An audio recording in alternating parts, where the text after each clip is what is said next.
So I had a great relationship with President Xi of China, really very close relationship. Now, look, he likes China, I like us. Turning now to the Far East and a new op-ed in the Wall Street Journal by the U.S. ambassador to Japan, Rahm Emanuel. Writes in part, quote, over the past 3 years, the U.S. and its allies in the region have strengthened their partnerships and transformed the security landscape, isolating China. Try to underline it here about what this administration has done, what America has done over the past 3.5 years around China to actually strengthen our alliances there in a way that they haven't been strengthened in quite some time.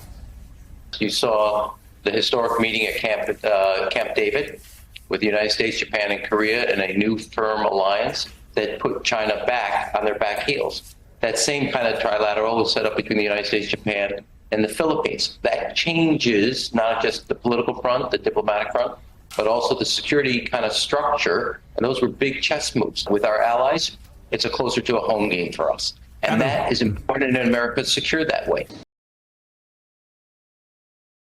Mr. President, for all the details on your economic policy. As you alluded to, tariffs are the other side of sanctions. And given that China is our major trading partner with our largest imbalance and possibly our chief national security threat to the United States, how can we better institutionalize trade policy and national security policy to be coordinated? I don't want to sound foolish. He's my dear, dear friend. He's a tough guy. He's a fierce person. I say very smart. You know, when you say he's smart, the fake news goes crazy. He said President Xi is smart.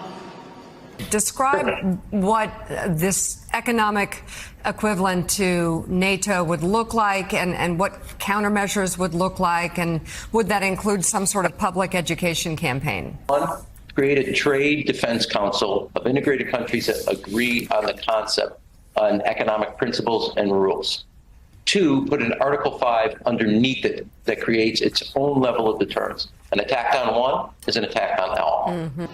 But we had a very good relationship with China until COVID. And I say, you know, he controls 1.4 billion people with an iron fist. He's smart.